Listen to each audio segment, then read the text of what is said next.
We get back from the break, we're going to talk to Nate Loyp. He is running for re-election as Greenville County GOP chairman. I know I have listeners all around the state, in the Midlands, and Lexington, and Spartanburg, my home county, and all over the place. But I got to tell you guys, I talk a lot about how our politics has become really dirty and oftentimes really dishonest.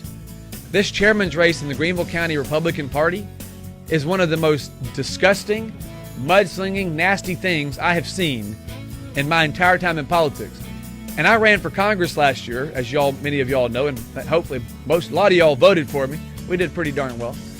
But when I ran for Congress last year, one of the same people attacking the chairman of the Greenville County GOP was involved in a lot of attacks on me, so I know how dirty it can be, and we're going to talk to Nate in 3 minutes right here on Common Sense. Do stick with us.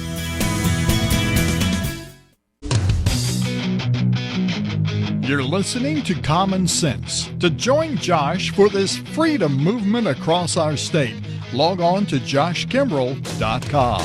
And now here's the host of Common Sense, Josh Kimbrell.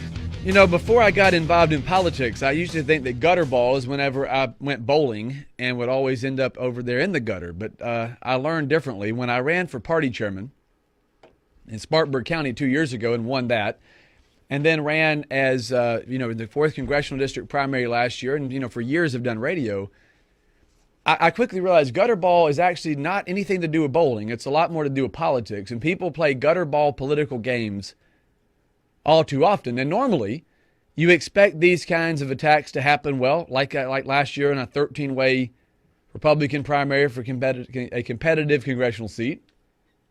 You expect them in the governor's races and Senate races. And look, you shouldn't even expect it there. We should have people who are able to conduct themselves with greater integrity and honesty and restraint, even in those high office elections. Nevertheless, we've come to unfortunately expect that in those races. I have seen county Republican Party chairman's races get a little bit dirty over the years.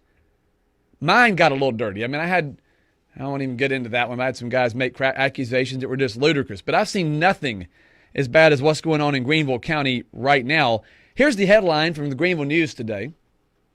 Greenville GOP leadership fight focuses on rumors, unpaid taxes, and, quote, robe gate. Now, yeah, you heard that last thing right, robe gate. My friend Nate Loyp is the chairman of the Greenville County Republican Party, and he's the guy that's been accused of being involved in robe gate. Now, before anybody runs with that too much, Nate, why don't you tell everybody what that's about? I know, but we'll let you say it from your own mouth. Welcome to the show.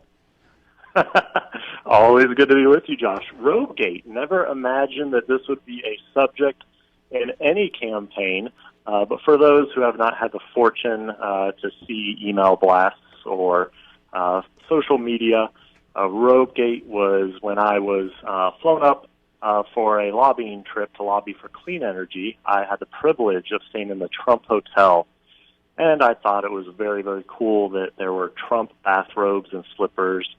And I posted on my social media account, I wonder how much I get charged if that goes missing, which I guess is a pretty common thing. They bill you for it. No, I didn't take the bathrobe, but my competitor loved putting an email blast and has asked me multiple times, did or did I not take the bathrobe?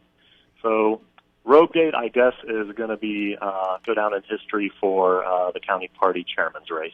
Well, and Nate, I got to tell you, I saw whenever your opponent did that, and I've watched his Facebook feed here, and I'm just disgusted by it because I know this guy, and I know he was involved in some other insidious political campaigning during the congressional campaign last year. I was oftentimes the target of at least some of it, so I understand what it feels like to have that knife in your back. By the way, when you pull it out, it doesn't bleed for too long. You'll be all right. But because I think you're going to prevail, and I hope you do. And I'll just go ahead and tell everybody listening, I live in Spartanburg County.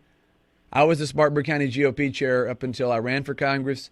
So I don't get to vote in this Greenville County GOP race or for chairman, but I would vote for you, Nate. And so I support Nate Loyp for a second term as chairman of the Greenville County GOP, not only because I think you've done a good job, but I think now you're being pretty heinously attacked. I mean, it's insane to the point about the robe, the bathrobe at the Trump Hotel. I've stayed at those hotels before too, and I can tell you, Nate, if you did, it doesn't really matter if you took the robe or not because they have your credit card number on file, man, and they're going to charge it. Unlike what I'm hearing on the other side, that there might be some tax issues. So you would have paid the bill either way.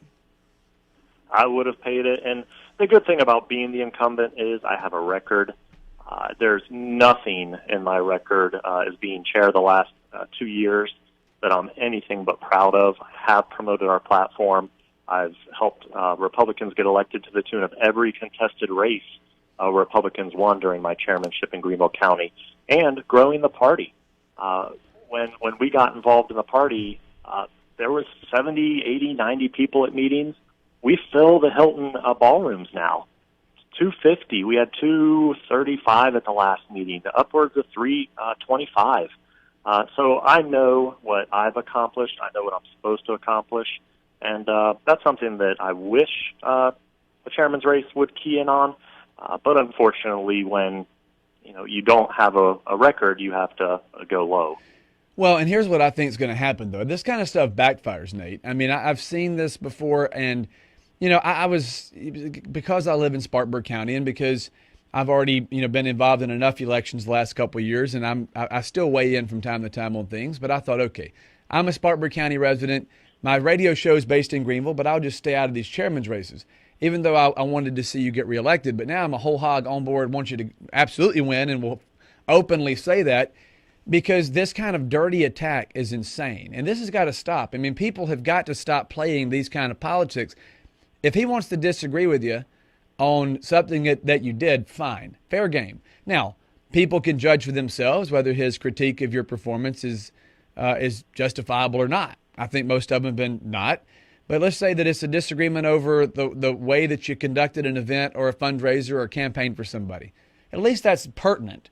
But going after you over bathrobes, accusing you of corruption, accusing you of taking kickbacks, because I actually saw in that same post when you took a trip to D.C. not related to your role as chairman. It wasn't like you were trying to push the party to do any kind of particular position, and you were accused of taking kickbacks. I just can't stand that kind of nasty politics, especially when the idea is to try to grow the party. Most people watching this kind of thing think, why would I want to go be part of that mess? I mean, it's counterproductive. Well, we're going to have some rebuilding after this. Contested races, increased turnout, so I'm thankful for that. But we have to be very careful on the bad taste that people have in their mouths after this, if it just gets too nasty. But I'm doing my best to talk about what I've done. I told the Greenville News, our public records are public. You better believe that the Democrats have our files. I'm kind of shocked that anyone who runs for public office doesn't understand at a minimum that our background, anything that comes up on a background check. I do have to admit I have 3 seatbelt violations. I did get caught one short life jacket once. But that's the kind of stuff that appears in the Democrats' files. And anything more than that, we've got to make sure that the leaders in our party, that our candidates aren't people that have things that the Democrats can use against us. Well, look, you've got me beat on the seatbelts. I only have 2, you have 3, but we're almost neck and neck there. But if the worst thing you've got is a seatbelt violation, I think you'll be fine. Again, Nate, the reason I want you to be reelected as chairman of the Greenville County GOP is because you've done a great job growing the party. I mean, when I've been at party events, both as your fellow chairman there for a while and then as a candidate, well attended, lots of enthusiasm. This kind of thing is unwarranted. It doesn't help anybody. And one thing I think we as Republicans broadly do badly is we form circular firing squads. The Democrats, they fight it out some during primaries, but at the end of the day, they're going to unite behind each other, and they try not to just totally damage each other because they at least understand the larger objective of advancing their agenda, which we disagree with. On our side, we like to attack each other as insufficiently this or insufficiently that. You can agree with somebody 9 times out of 10, but on that 10th thing where you don't agree, you're accused of being a heretic, a sellout, etc. We've got to stop this. Because if we're going to grow the conservative movement and remain the dominant party in South Carolina and make more conservative reforms, then we've got to do it by building a team, not just trying to tear each other apart. And talk about the issues. I really don't hear anybody attacking each other in the Greenville GOP over issues. It's really personality. And we're bigger than that. I'm not perfect. I'm not going to rub everyone the right way. But what we've done the last 2 years, no one is fighting anymore in our meetings. No one is calling each other names. And that's something I'm proud of. Well, and you should be.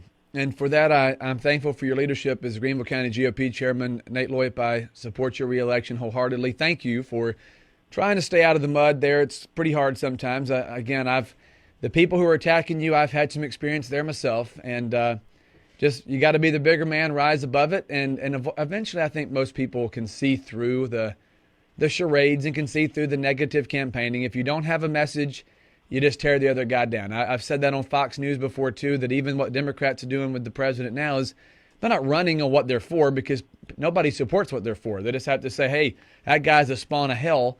And if the entire campaign somebody's running against you is that you're the spawn of hell, that's probably a good thing. It means you're doing something right. Oh, thank you, Josh. Chairman Nate Loip, I always say your name. I've known you for years, Nate, and I still have to pronounce your name twice. You got it right the second time. Nate Loip, the chairman of the Greenville County GOP. Thank you, sir. Keep your head up and good luck. We hope you're resoundingly reelected chairman of the Greenville County Republican Party. Okay, thank you, Josh. All right, guys, stick with